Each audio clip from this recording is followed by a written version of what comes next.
अस्सलाम वालेकुम। जैसा कि आपसे प्रॉमिस किया था कि ओईटी के ऊपर फर्दर वीडियोस होंगी और ओईटी को प्रॉपर डिटेल में कवर किया जाएगा और आपको किसी भी जो है वो कोर्स लेने की ज़रूरत नहीं पड़ेगी। ये वीडियोस देख के आप अपना ओईटी कवर कर सकते हैं विद इन अ मंथ। और जैसा आपको गो थ्रू देने का मकसद है कि आपको पैटर्न समझ आ जाए और उसके अलावा आपको डिटेल्स भी बताई जाएंगी इसमें कि आपको ओईटी जो है part A B C reading के कैसे कवर करने हैं। आज हम इंशाल्लाह ताला पार्ट ए कवर करेंगे। तो स्टार्ट करते हैं फिर पार्ट ए से। टिप्स एंड ट्रिक्स हम मेंशन करेंगे इसमें।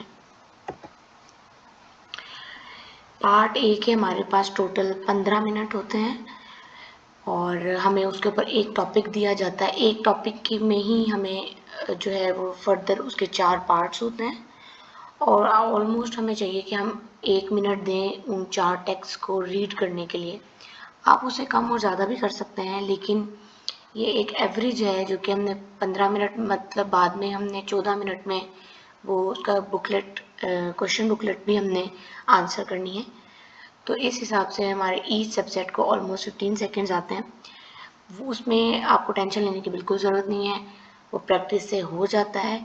जस्ट हमने चारों टेक्स्ट को जल्दी जल्दी स्कैन करना है और हमने कीवर्ड्स पिक करने हैं। वो आपको आगे मैं एक्सप्लेन करूँगी कि हमने कैसे कीवर्ड्स पिक करने हैं।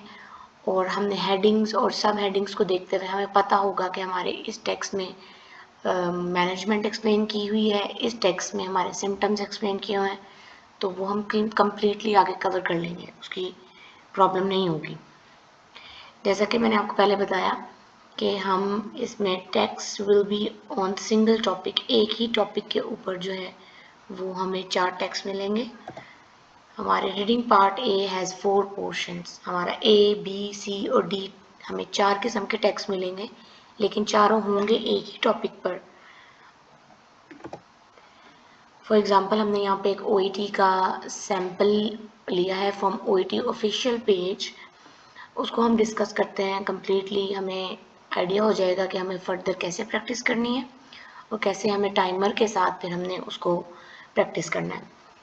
जब आप टाइमर के साथ अगर करेंगे 15 मिनट्स हमें मिलेंगे पेपर करने के लिए और हम टाइमर लगा के करेंगे 13 और 12 मिनट्स का, ताकि हमें पेपर के टाइम पे कोई मुश्किल पेश ना आए और हमारी स्पीड बहुत क्विक हो।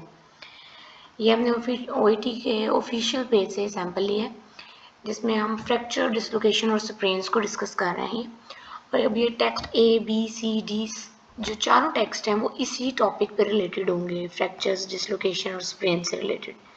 इसको आप एक दफ़ा स्लाइड को कम्प्लीटली गो थ्रू कर लें। यहाँ से नहीं तो आप ओईटी के ऑफिशियल वेबसाइट से जाके सैम्पल ये पढ़ सकते हैं और फिर हम इसको आगे सॉल्व करेंगे। इसी तरह हमारा टेक्स्ट भी फ्रैक्चर और डिसलोकेशन के ही फर्दर इमीडिएट मैनेजमेंट पे होगा, जिसमें हमें बताया जाएगा कि एरिया को प्रेशर बैंडेज से कवर करना है, इमोबिलाइज करना है और पेन रिलीफ प्रोवाइड करने हैं, फिजिकल एग्जामिनेशन करना है एंड फर्दर। और इसी तरह ही हमने स्किन को कैसे कवर करना है, रेंज मूवमेंट एवरीथिंग हमें चेक करनी है, शेप को कंपेयर करना है लिम्स की वन साइड की एंड अदर साइड से। तो ये आप एक दफ़ा गो थ्रू कर लेंगे तो आपको आइडिया हो जाएगा। पल्सेस को चेक करना है, एनाल्जेसिया की डोजेस देनी है और अगर अवेलेबल है तो एक्सरे भी कराना है। इसी तरह भी टेक्स्ट सी जो है वो भी फ्रैक्चर और डिसलोकेशन की ही फर्दर कॉन्टिन्यूशन होगी। इसमें हम फ्रैक्चर्स पे ड्रग थेरेपी प्रोटोकॉल डिस्कस करेंगे, ड्रग की strength, route, administration, adult doses, ये हम डिस्कस करेंगे। कब रिपीट करनी है डोजेस। इसी तरह टेक्स्ट डी जो है वो भी फ्रैक्चर्स और डिसलोकेशंस पे ही होगा।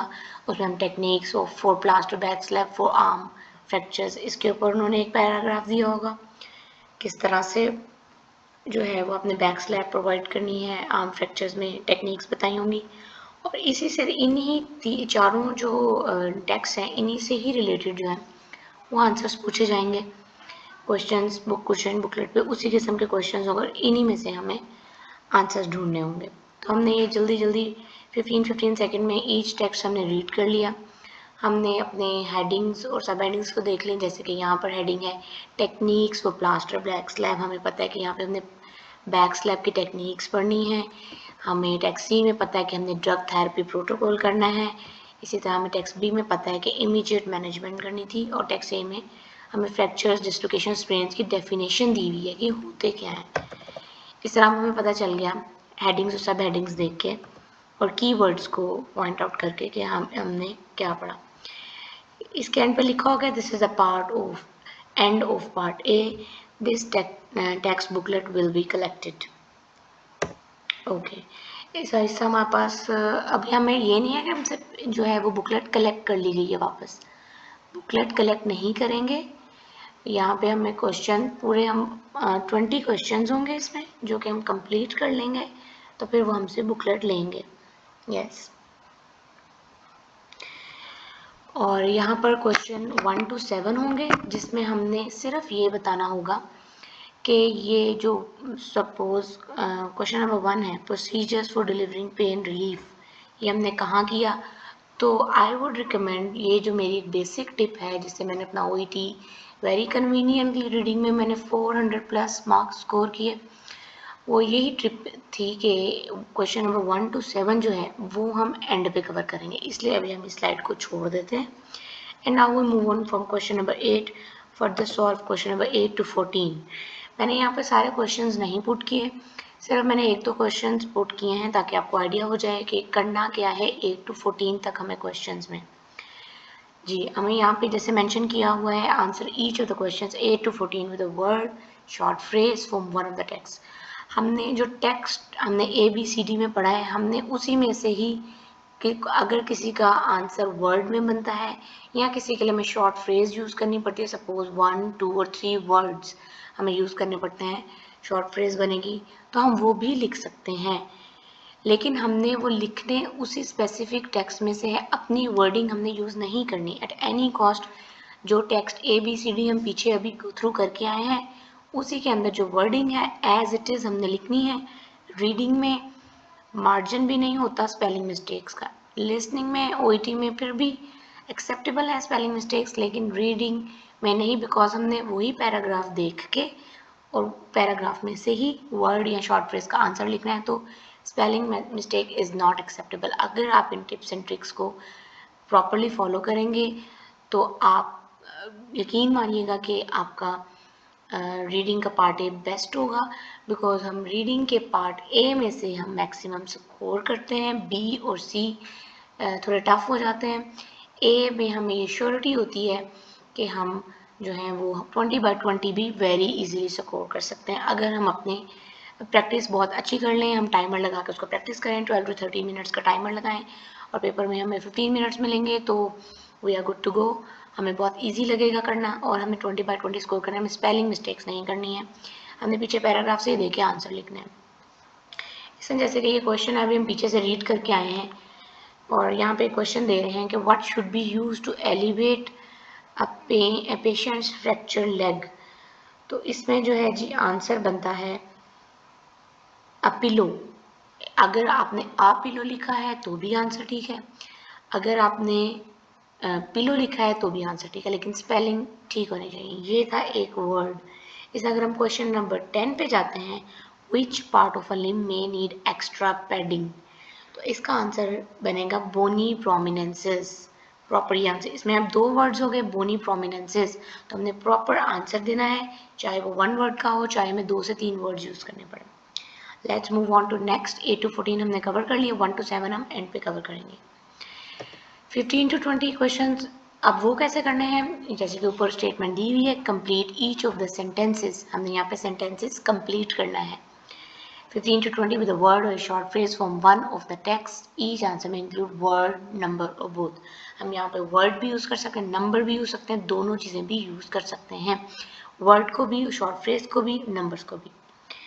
जैसे कि यहाँ पे 15 नंबर क्वेश्चन है, falling on an outstretched hand is a typical cause of the elbow. इसमें हमारे पास आंसर है डिसलोकेशन, ये आंसर होगा।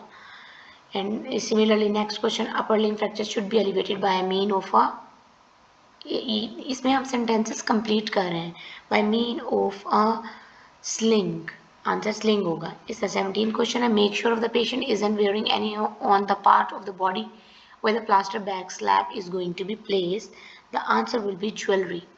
ये आप जब प्रॉपर आप पढ़ चुके होंगे ABCD, और अगर आपको पता चल जाएगा कि अगर आपको दोबारा गो थ्रू करना पड़ता है उन टेक्स्ट में से, तो ऑब्वियसली आपके पास बुकलेट सामने है, आप उसको गो थ्रू कर सकते हैं। आई वुड रिकमेंड कि आप पेपर भेज दें, बिकॉज उस पर आपको बार बार स्लाइड चेंज नहीं करनी पड़ेगी, आपके सामने पेपर पड़ा होगा and you can easily turn the page back and fourth. And after this the question paper will also be collected, but आपको अगर भूल गया हो यहाँ पर तो मैं आपको मेंशन कर दूँ कि हमने 1 to 7 अभी करने थे, जो कि मेरी टिप के मुताबिक एंड पे करने होंगे, क्योंकि अब आपने सारे text multiple times question 8 to 20 solve करते हुए गो थ्रू कर लें।